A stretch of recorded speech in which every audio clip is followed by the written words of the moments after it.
di tengah badai dan gelombang dunia, di mana saat ini terjadi pandemi, ada kabar baik. Dia katakan bahwa Dia Tuhan Pencipta, Dia tetap yang mempunyai kuasa. Dia tetap yang mempunyai kuasa. Untuk apa? Untuk mengatur dunia ini. Dunia ini adalah miliknya. Dan dunia ini adalah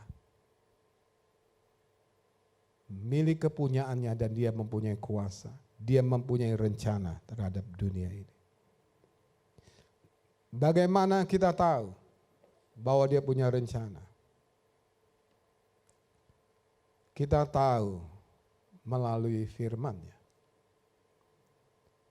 Karena Bapak Ibu, penyakit sampar dan segala sesuatu adalah bukan hal yang baru. Iblis dan kuasa-kuasa kegelapan selalu menyebarkan daripada hal-hal yang jelek. Tapi Tuhan menaburkan kebaikan. Nah, Bapak Ibu, kita bisa lihat firman Tuhan saat ini.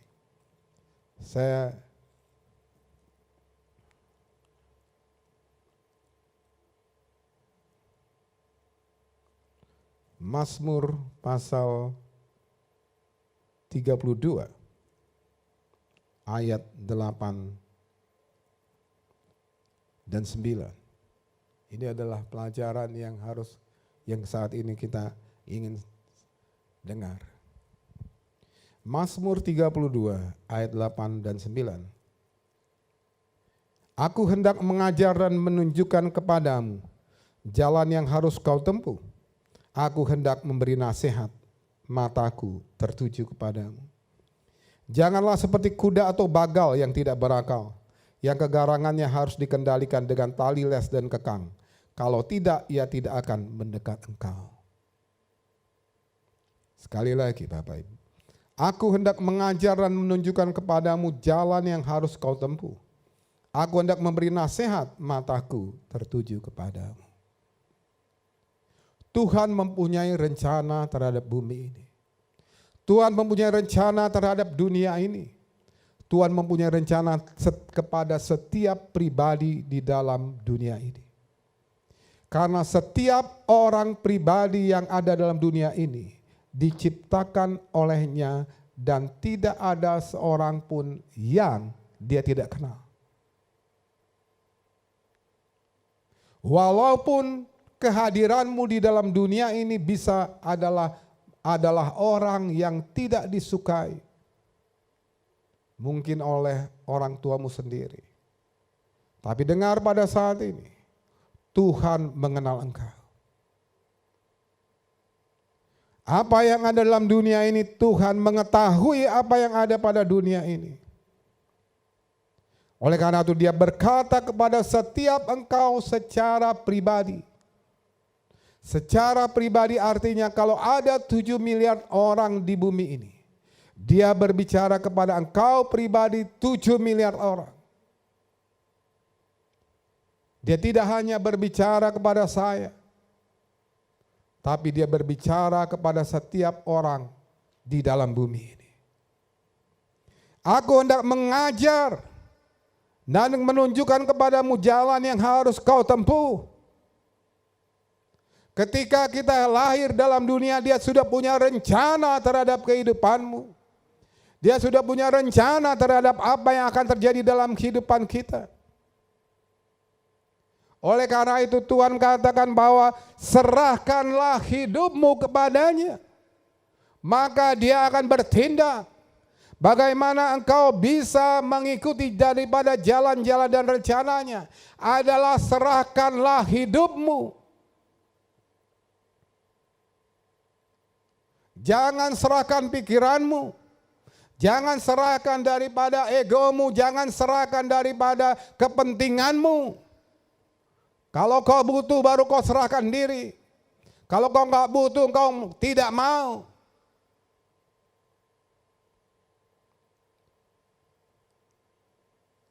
Berkali-kali dikatakan, kenapa ada pandemi? Apakah karena dosa? Iya. Apakah karena ada konspirasi? Mungkin. Tapi semua Tuhan izinkan. Tuhan izinkan ini terjadi karena apa? Karena ada dosa. Karena tidak ada penyerahan diri. Karena Tuhan ingin menuntun dan mengajar daripada manusia. Tapi manusia tidak mau ikut rencana Tuhan.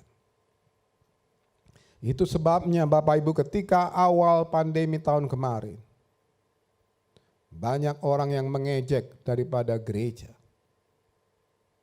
Di Eropa, orang yang tidak pernah ke gereja justru mengejek gereja dan mengatakan tidak punya kuasa. Padahal dia gak pernah gereja, Bapak Ibu. Dan dia bukan orang percaya.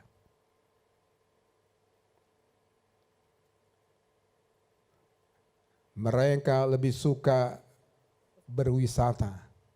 Mereka lebih suka nonton bola. Mereka tidak marah dengan nonton bola. Dengan mengatakan, kenapa bola ini tidak bisa menyelamatkan saya dari COVID ini? Yang disalahkan Tuhan. Padahal dia tidak pernah datang kepada Tuhan. Mereka mengambil daripada jalan-jalannya sendiri. Begitu juga kita pada saat ini bahwa pada saat ini kita katakan bahwa kita mengambil jalan-jalan kita sendiri. Padahal Tuhan ingin mengajar dan menunjukkan kepada kita jalan yang harus kita tempuh. Dan dia ingin memberikan nasihat kepada kita.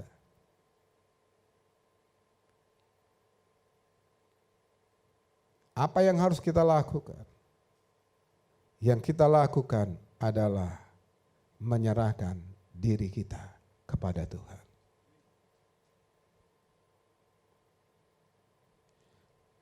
Tidak usah takut, tapi serahkan dirimu kepada Tuhan. Karena ketakutan bukan dari Dia. Saya percaya dengan protokol kesehatan dan lain sebagainya.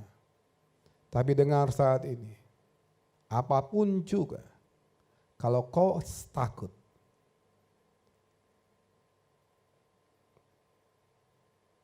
itu menjadi dosa. Apa yang kau harus lakukan?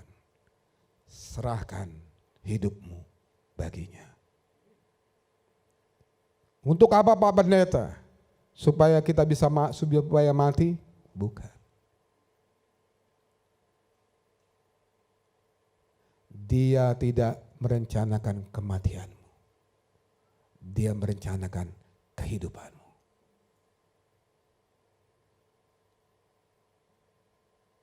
Ketika kau menyerahkan hidupmu, Alkitab katakan, Dia akan bertindak.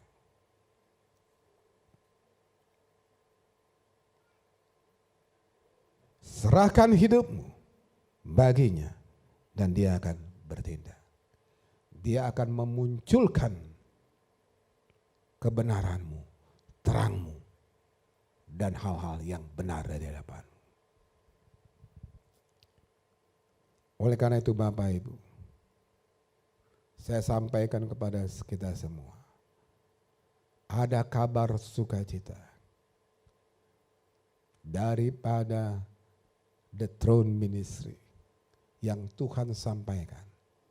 Pertama adalah jangan takut, karena Dia memberimu kehidupan. Yang kedua Bapak Ibu, apa yang mau Tuhan sampaikan kepada kita? Tadi pagi ketika saya datang, saya berdoa di tempat ini, dan saya tersungkur. Saya menangis karena Tuhan katakan, aku sudah memilihmu. Dan aku tidak pernah meninggalkanmu. Kau boleh meninggalkanku, tapi aku tidak pernah meninggalkanmu. Saya katakan, sebulan Bapak, kami ada PPKM. Tapi dia katakan, aku tidak pernah meninggalkanmu.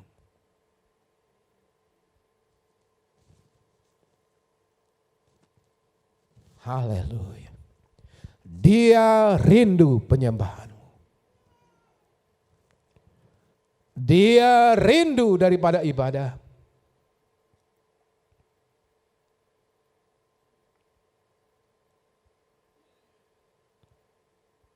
Banyak orang mengatakan PPKM ini silakan khotbah 10 menit, nyanyi 10 menit.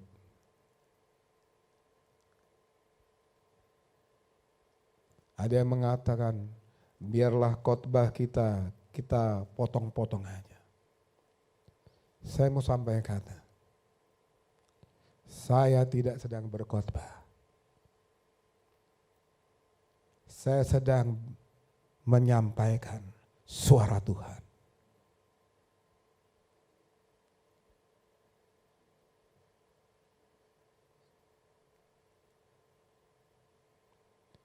Dia rindu penyembahan.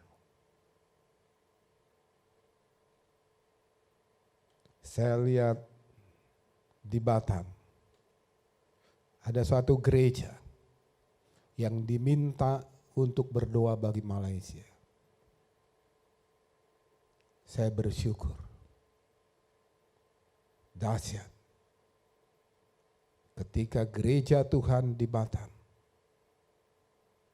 diminta oleh pendoa Malaysia untuk berdoa bagi Malaysia. Gereja bangkit. Jangan ketakutan.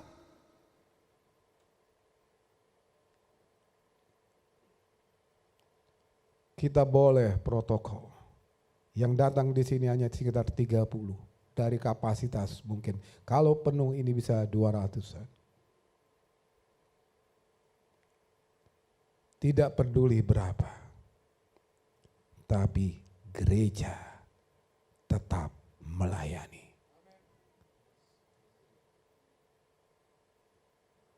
Kau tetap berdoa. Saya bersyukur pendoa-pendoa tetap berdoa di gereja. Saya bersyukur daripada pemimpin pujian dan pemusik tetap berlatih. You must obey. Kau harus menunjukkan kesetiaanmu. Di tengah situasi yang sulit, jangan menjadi orang yang duluan lari. Ketika Taliban datang ke Afghanistan, yang pertama lari presidennya. Oleh karena itu negaranya kacau balau. Pendeta-pendeta dan hamba-hamba Tuhan tetaplah melayani. Jemaat-jemaat tetaplah melayani. Karena dia tidak pernah kalah. Kesaksian 2 minggu lalu. Orang yang terjadi kesembuhan saat itu juga. Ketika doa disampaikan, mukjizat terjadi. Bapak Ibu, saya mau sampaikan, Dia tetap Tuhan. Dia sanggup. Ketika semua perkataan membohongi, ada suara Tuhan mengatakan, aku tetap Tuhan. Siapa dia? Yesua. Dia adalah Tuhan. Yesus adalah Tuhan. Mungkin yang kau percaya tidak bisa menyembuhkan. Tapi bersyukurlah kau gereja karena Yesus Yesua Tuhan yang kau sembah. Dia tetap Tuhan dan dia tetap punya kuasa dan dia sanggup untuk menyembuhkan. Bersyukurlah engkau yang percaya kepada Tuhan. Yesus Tuhan. Kau sudah melihat mujizat. Ketika yang kau percaya tidak dapat menyembuhkan, Tuhanmu bisa menyembuhkan.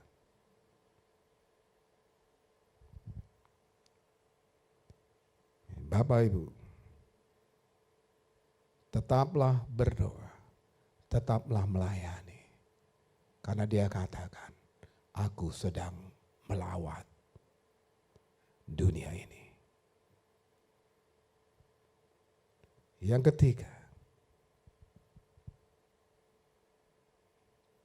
Tuhan berbicara saat ini. Ayat 9, janganlah seperti kuda atau bagal yang tidak berakal, yang kegarangannya harus dikendalikan dengan tali les dan kekang. Kalau tidak, ia tidak akan mendekati engkau.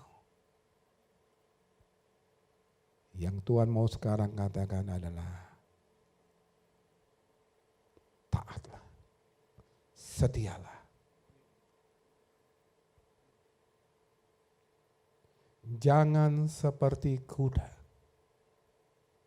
Jangan seperti keledai dikatakan. Yang hanya mengatakan berpikir dengan pikiranmu.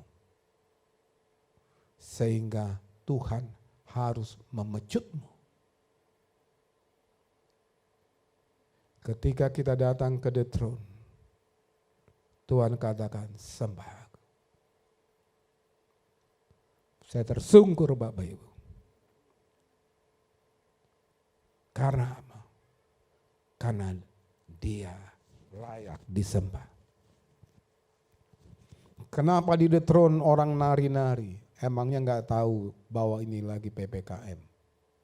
Tahu. Selain daripada ada jarak. Yang kedua, dia layak disembah. Disembahkan enggak harus menari. Lihat di Korintus. Harus tertib. Penyembahan harus tertib. 10 menit, 5 menit ada ini dan saya dulu Bapak Ibu juga berpikir begitu. Selalu dikatakan, Hendrik, kalau mau penyembahan tertib, bahasa roh tertib. Lihat di Korintus.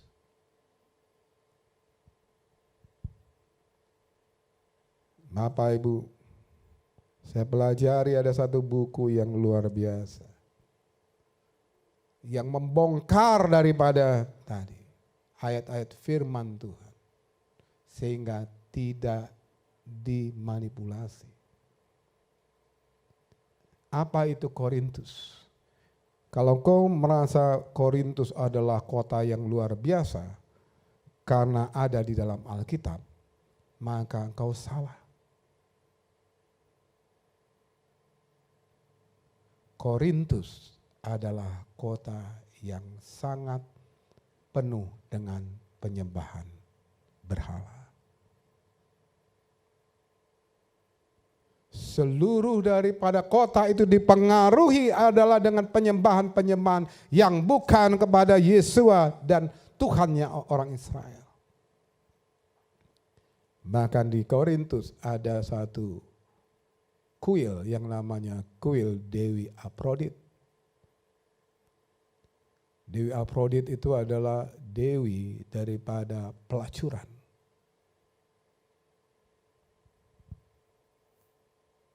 Sehingga suasana kota itu dipengaruhi oleh pelacuran. Dan suasana itu mempengaruhi gereja Korintus. Sehingga Bapak Ibu, gereja Korintus adalah satu gereja yang kacau balau. Mungkin lebih parah. Kalau lihat dari sini, saya percaya lebih parah daripada gereja-gereja sekarang. Jauh lebih parah. Karena jemaatnya ada yang tadi,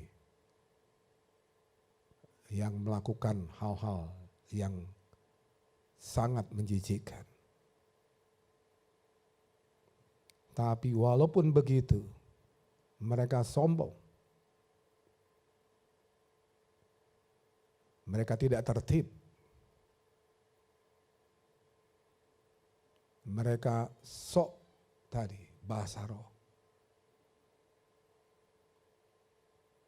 Dan mereka punya klik-klikan. Sehingga yang terjadi adalah kekacauan.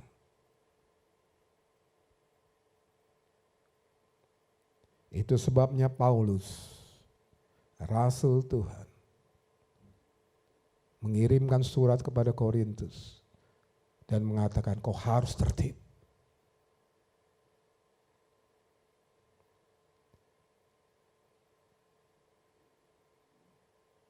Bapak Ibu, tapi bukan karena gereja sudah tertib, disuruh tertib.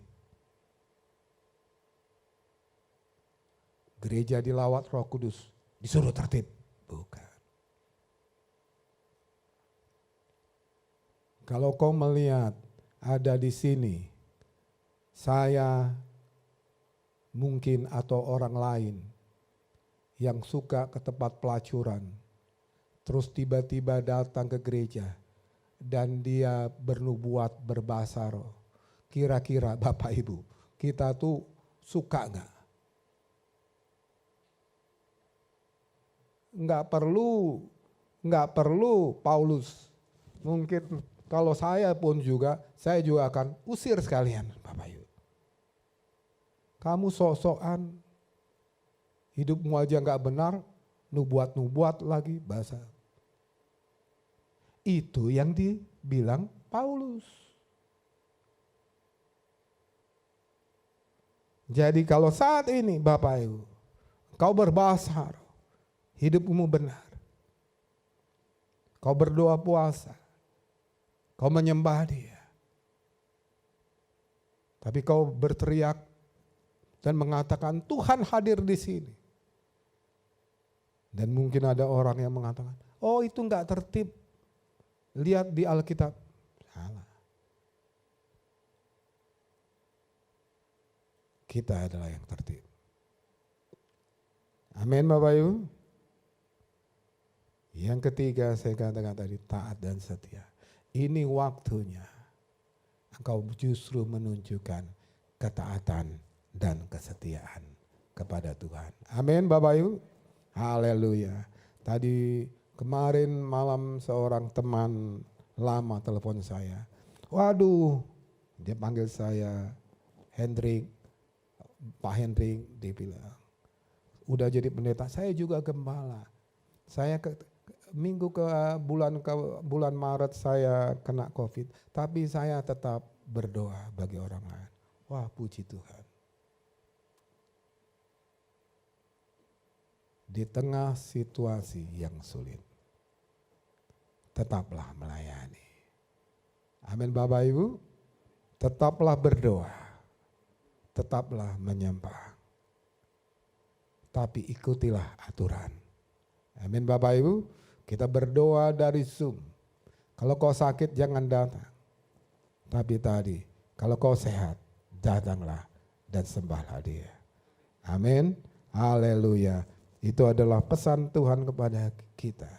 Karena Dia rindu untuk disembah. Dia memilih kita. Aku sudah memilihmu.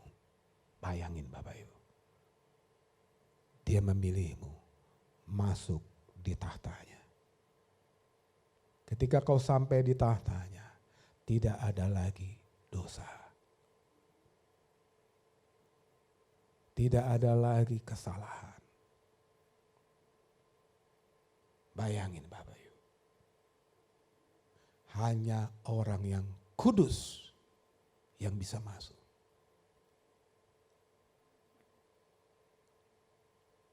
Dengar saat ini, engkau harus dengar. Seluruh staf daripada The Throne, dengar saat ini. dengar khotbah saya.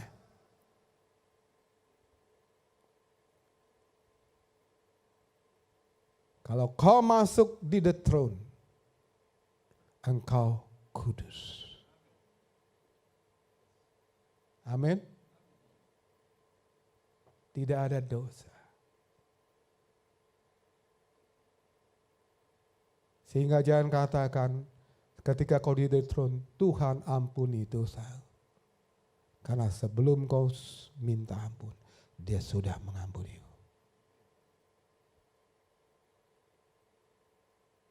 Jangan katakan, Tuhan, tolonglah aku.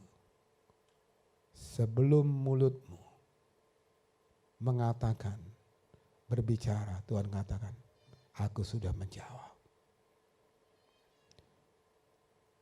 Bapak Yesus katakan, Yesus di bumi katakan, lihatlah burung pipit di udara yang tidak menabur, tidak menuai, tapi diberi makan oleh Bapamu.